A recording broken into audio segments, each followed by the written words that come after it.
ഈ അമേരിക്കയും ഇസ്രയേലും ഇറാനെ ആക്രമിച്ചപ്പോൾ ഇറാൻ വളരെ കൃത്യമായിട്ട് അതിനെ പ്രതിരോധിച്ചു. അമേരിക്ക വിചാരിച്ച അപ്പുറത്തേക്ക് വളരെ കൃത്യമായിട്ട് ആക്രമിക്കാനും പ്രതിരോധിക്കാനും ആ രാജ്യത്തിന് കഴിഞ്ഞു. അങ്ങനെയാണെങ്കിൽ അതിനൊക്കെ പിന്നെ ഒരു സൂത്രധാരൻ ഉണ്ടാവില്ല. ഇപ്പോൾ ഈ അയത്തുള്ള അലി ഖാമനയി കൊല്ലപ്പെട്ടിട്ട് പോലും ഇറാൻ എങ്ങനെയാണ് അമേരിക്കയ്ക്ക് ഒരു വെല്ലുവിളി ഉയർത്തുന്നത്? അതിന് മൊസൈക്ക് ഡിഫൻസ് എന്ന് പറയും. ഈ മൊസൈക്ക് ഡിഫൻസ് എന്നുള്ളത് നമ്മൾ നേരത്തെ ഒരു ചർച്ചയിൽ പറഞ്ഞിട്ടുണ്ട്, സൂചിപ്പിച്ചിട്ടുണ്ട്. ഈ ഇറാൻ ഇപ്പൊ ചെയ്തുകൊണ്ടിരിക്കുന്നതിന് സൈനിക തന്ത്രത്തിൽ മൊസൈക്ക് ഡിഫൻസ് എന്നാണ് പറയുന്നത്. മൊസൈക്ക് എന്ന് പറഞ്ഞാൽ എന്താണ്? നമ്മൾ മൊസൈക്ക് നിലത്തൊക്കെ ഇടുമ്പോൾ പലതരം ഡോട്ട്സ് ഉണ്ടാവില്ലേ അതിനകത്ത്? ഒറ്റ നിറമൊന്നും അല്ലല്ലോ, പല ഡോട്ട്സും കാര്യങ്ങളും ഒക്കെ ഉണ്ടാവും. അപ്പൊ ഇത് ഈ വികേന്ദ്രീകൃതമാണ് ഇറാന്റെ പട്ടാളം. ഇപ്പൊ നമ്മളാണെങ്കിൽ ഡൽഹിയിൽ ഇതിന്റെ നമ്മുടെ പട്ടാളത്തിന്റെ ആസ്ഥാനം, അവിടെ നിന്നുള്ള ഉത്തരവ് കമാൻഡ്സ് ഒക്കെ ഉണ്ട് നമുക്ക്. സദേൺ നേവൽ കമാൻഡ് എന്നൊക്കെ പറയുന്ന പോലെ ഈസ്റ്റേൺ കമാൻഡുകളൊക്കെ ഉണ്ട്. പക്ഷെ ഡൽഹിയിൽ നിന്ന് ഉത്തരവ് വേണമല്ലോ. ഈ ഇറാന്റെ കാര്യത്തിൽ അങ്ങനെ വേണ്ട. 30ഓളം കമാൻഡുകളുണ്ട്, ഓരോ പ്രവിശ്യ തിരിച്ചിട്ടുമൊക്കെ. അവർക്ക് സ്വതന്ത്രമായിട്ട് തീരുമാനിക്കാം. അങ്ങനെ വികേന്ദ്രീകരിച്ച സൈനിക തന്ത്രം, അതിനാണ് മൊസൈക്ക് ഡിഫൻസ് എന്ന് പറയുന്നത്. അത് ഇറാന് മാത്രമേ ഇപ്പോൾ ഉള്ളൂ. കാരണം പട്ടാളം അങ്ങനെയല്ല, ഇത് കേന്ദ്രീകൃതമായിരിക്കണം എന്നാണല്ലോ പൊതുവെ എല്ലാവരും വിശ്വസിക്കുന്നത്. ജനാധിപത്യ രാജ്യങ്ങളിലും അങ്ങനെ വരുള്ളൂ. കാരണം ഒരാളോടല്ലേ ഉത്തരവ് പ്രധാനമന്ത്രിക്കോ പ്രസിഡന്റിനോ ഒക്കെ കൊടുക്കാൻ പറ്റും. അതെ, സൈനിക തലവൻ നമുക്ക് പറയാവുന്ന രീതിയിൽ. അതെ, പട്ടാള ഭരണത്തിലാണെങ്കിൽ തീർച്ചയായിട്ടും ആ ഒറ്റയാൾ തന്നെയായിരിക്കും. ഇതിൻ്റെതായ കാരണങ്ങളുണ്ട്. അപ്പൊ സൂത്രധാരൻ ആര് എന്നുള്ളതാണല്ലോ. മുഹമ്മദ് അലി ജഫാരി പട്ടാളക്കാരനാണ്. മുഹമ്മദ് അലി ജഫാരി ആണ് ഈ മൊസൈക്ക് ഡിഫൻസിന്റെ, മൊസൈക്ക് പ്രതിരോധ തന്ത്രത്തിന്റെ ഉപജ്ഞാതാവ്. അദ്ദേഹം ഇപ്പോഴും ഉണ്ട്. IRG 2007-2019 കാലത്ത് IRGCയുടെ വരേണ്യ പട്ടാളം ഉണ്ടല്ലോ ഇറാന്റെ, അതിന്റെ മേധാവിയായിരുന്നു. 2007 മുതൽ 2019 വരെ 12 കൊല്ലം അദ്ദേഹമായിരുന്നു ഇറാൻ പട്ടാളത്തിന്റെ മേധാവി.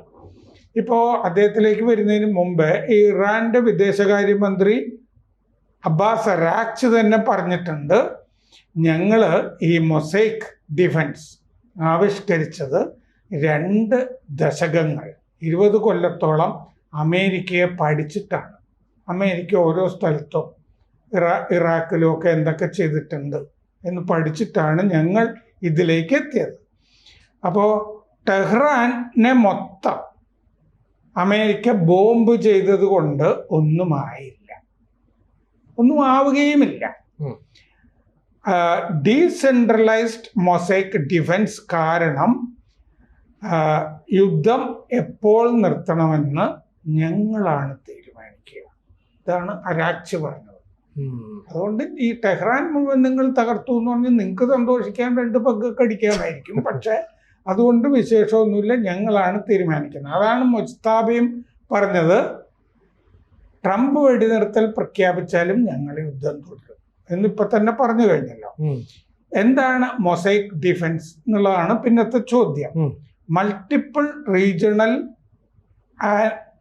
ആൻഡ് ഇൻഡിപെൻഡന്റ് ലെയേഴ്സ് എന്നുള്ളതാണ്. അതായത് മേഖല തിരിച്ചിട്ടുള്ള ഈ പല തലങ്ങളിൽ ഉള്ള യുദ്ധ സന്നാഹം ആണ്. സൈനികരുടെ പല തലങ്ങളിലായിട്ട് തട്ടുകളായിട്ട് കേന്ദ്രീകരിച്ചിരിക്കുകയാണ്. പല പ്രവിശ്യകളിലായിട്ട് അവർക്ക് അവരുടേതായ സ്വതന്ത്രമായിട്ട് തീരുമാനിക്കാം. അവർക്ക് അവരുടേതായ യൂണിറ്റുകളുണ്ട്, അവർക്ക് അവരുടേതായ മിസൈൽ സിസ്റ്റംസ് ഉദാഹരണത്തിന്. അങ്ങനെ ഓരോന്നും ഇൻഡിപെൻഡന്റ് ആണെന്നർത്ഥം. ഇൻഡിപെൻഡന്റ് സൈനിക യൂണിറ്റുകൾ ആണ്. അവർക്ക് തീരുമാനിച്ച് ഓരോ പ്രവിശ്യയിലും അവർക്ക് കാര്യങ്ങൾ തീരുമാനിക്കാം. അങ്ങനെ 30ഓളം പ്രവിശ്യ എന്ന് പറയണ്ട, അത് ഈ RSSനൊക്കെ നമ്മുടെ ജില്ലയും സംസ്ഥാനവും അല്ലല്ലോ എന്ന് പറഞ്ഞതുപോലെയുള്ള ഡിഫൻസിൻ്റെതായ പ്രവിശ്യകൾ എന്ന് കണക്കാക്കിയാൽ മതി. ഒറ്റ കമാൻഡ് ചെയിൻ അല്ല, അതാണ് പ്രധാനം. ഒറ്റ കമാൻഡ് ചെയിൻ ഇങ്ങനെ വരുമല്ലോ മുകളിൽ നിന്ന് കെട്ടിപ്പടുക്കുന്ന, അങ്ങനെ അല്ല ഇത്. സാധാരണഗതിയിൽ പട്ടാളത്തിന്റെ സ്ട്രക്ചർ ഇന്ത്യയിലൊക്കെ ആണെങ്കിൽ ഇങ്ങനെയാണെങ്കിൽ ഇത് അങ്ങനെയല്ല, ഇത് മൾട്ടിപ്പിൾ ആയിട്ടാണ് കിടക്കുന്നത്. അതാണ് ഈ മൊസൈക്ക് എന്ന് പറയുന്നത്. ഇപ്പോ ജഫാരി, മുഹമ്മദ് അലി ജഫാരി ഇത് ആവിഷ്കരിച്ച ആള് കുർദിസ്ഥാനിലെ ഇന്റലിജൻസ് യൂണിറ്റിലാണ് പട്ടാള സേവനം ജോലി തുടങ്ങിയത്. കുർദിസ്ഥാനില് 1979 ഈ മതവിപ്ലവത്തിന് ശേഷം ആണ് അദ്ദേഹം ജോലി തുടങ്ങിയത് പട്ടാളത്തിൽ.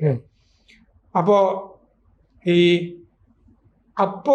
അവിടെയൊക്കെ കുർദിസ്ഥാനിലൊക്കെ ജോലി ചെയ്തിട്ടാണ് അദ്ദേഹം ആലോചിച്ചത് ഈ പട്ടാള നേതൃത്വം, ഉന്നത നേതൃത്വം മൊത്തം വെടിതീർന്നു പോയാലും എന്ത് ചെയ്യും എന്നുള്ളത്. ഇപ്പോ ഇതിനു മുമ്പും കഴിഞ്ഞ ജൂണിലും ഒക്കെ ഇസ്രയേൽ മൊത്തം നേതൃത്വത്തിനെ, പട്ടാള നേതൃത്വത്തിനെ കൊന്നിരുന്നല്ലേ, 10-20 ഉന്നതർ കൊല്ലപ്പെട്ടതാണെന്ന്. അപ്പോ അങ്ങനെ ഉന്നത നേതൃത്വം മുഴുവൻ പട്ടാളത്തിന്റെ പോയാലും എങ്ങനെ പിടിച്ചു നിൽക്കും എന്നുള്ള ആശയത്തിൽ നിന്നാണ് ഇതുണ്ടായത്. അപ്പൊ അതിന് എവിടെ നിന്ന് ആശയങ്ങൾ കിട്ടി എന്ന് ചോദിച്ചാൽ ഇറാൻ ഇറാഖ് യുദ്ധം ഒന്നാമത്തെ. 1979 മുതൽ 1989 വരെ 10 കൊല്ലമാണ് ഇറാൻ ഇറാഖ് യുദ്ധം നടന്നത്. 1992 IRGCയുടെ കരസേനയുടെ കമാൻഡറായി ഈ അലി ജഫാരി, കരസേന കമാൻഡറായിരുന്നു IRGCയുടെ. ഈ എലൈറ്റ് IRGC യൂണിറ്റ് സറള്ള എന്ന് പറഞ്ഞിട്ടൊരു യൂണിറ്റ് ഉണ്ട് IRGCക്ക്. വരേണ്യ വിഭാഗമാണത്. ഖമനിയെ പോലുള്ള ആളുകളുടെ ഒക്കെ പ്രൊട്ടക്ഷനൊക്കെ. അതിൻ്റെ മേധാവിയായി പിന്നീട് സറള്ളയുടെ മേധാവിയായി. 2005 ഈ Ali Jafari IRGC centre for strategic studies അതിൻ്റെ മേധാവിയായി. എന്ന് പറഞ്ഞാൽ യുദ്ധ സിദ്ധാന്തങ്ങൾ വികസിപ്പിക്കുന്ന സ്ഥലമാണ് ഡോക്ട്രിൻസ് എന്ന് പറയുന്നത്, സെന്റർ ഫോർ സ്ട്രാറ്റജിക് സ്റ്റഡീസ്. ഇതൊക്കെ പറയുമ്പോൾ ഈ ഇറാൻ എന്ന് പറഞ്ഞാൽ ഈ കാട്ടറബികളുടെ സ്ഥലമൊന്നുമില്ല കേട്ടോ. നല്ല വിദ്യാഭ്യാസവും വിവരവും സൗന്ദര്യവും ഒക്കെ ഉള്ള ആളുകളാണ്. ഇറാൻകാരോടൊക്കെ സംസാരിക്കുമ്പോൾ പറയും, നിങ്ങൾ നിങ്ങളുടെ നാട്ടില് നടക്കാനൊക്കെ പോകുമല്ലോ, ഇങ്ങനെ സമതലത്തിൽ കൂടിയല്ലേ നടക്കുന്നത്. ഞങ്ങൾ അങ്ങനെയല്ല, ഞങ്ങൾ മലയുടെ മുകളിലാണ് നടക്കുന്നത്. അത് ഉഗ്രൻ ഫിസിക്കാണ് അവരുടെ ശരീരമൊക്കെ. മാത്രല്ല ഇത് ഈ അങ്ങനത്തെ മുസ്ലിങ്ങളോ അറബികളോ ഒന്നും അല്ലല്ലോ. ശരിക്കും പേർഷ്യ എന്ന് പറഞ്ഞാൽ ഈ പാഴ്സികൾ വന്നത് അവിടെ നിന്നല്ലേ. അപ്പൊ ഇത് വേറെ സ്റ്റോക്കാണിത്, വേറെ ജനിതകം ആണ്. പാഴ്സികളും നല്ല ഭംഗിയില്ല കാണാൻ.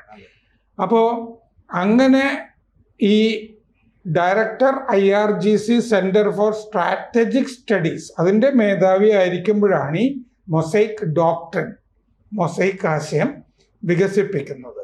അതിന് ഉദാഹരണങ്ങൾ കിട്ടിയത് ഇറാൻ ഇറാഖ് വാർ, പിന്നെ 2003 അമേരിക്കയുടെ ഇറാഖ് അധിനിവേശം. ഇറാഖ് മുഴുവൻ തകർന്നു പോയല്ലോ, നമ്മൾ ഇറാൻ എങ്ങനെ തകരാതിരിക്കും എന്നുള്ള ആലോചനയിൽ നിന്നാണ് ഇതുണ്ടാകുന്നത്.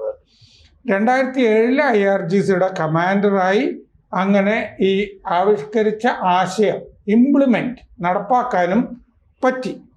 IRGC പിന്നെ അതിൻ്റെ അർദ്ധസൈനിക വിഭാഗമുണ്ട്, ബാസിജ്, പിന്നെ റെഗുലർ ആർമി യൂണിറ്റുകൾ, മിസൈൽ സേനകൾ, നേവൽ സേനകൾ, ലോക്കൽ കമാൻഡ് സ്ട്രക്ചറുകൾ.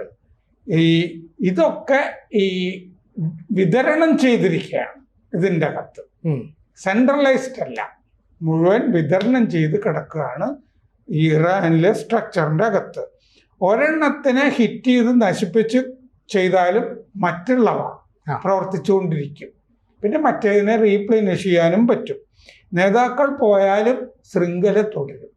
അതാണ് അതിൻ്റെ. IRGC 31 പ്രൊവിൻഷ്യൽ കമാൻഡുകളുണ്ട്. ഇപ്പോൾ 31 പ്രവിശ്യ കമാൻഡുകൾ, ഓരോന്നും സ്വതന്ത്രമാണ്. ആയുധങ്ങൾ, ഈ ഇന്റലിജൻസ്, അതിൻ്റെ ചാരന്മാര്, കമാൻഡ് സിസ്റ്റം, ഇതൊക്കെ പ്രത്യേകം ആണ് ഓരോന്നിനും. അങ്ങനെയാണ് ഈ ആക്സിസ് ഓഫ് റെസിസ്റ്റൻസ് എന്നുള്ള പ്രയോഗം തന്നെ വരുന്നത്.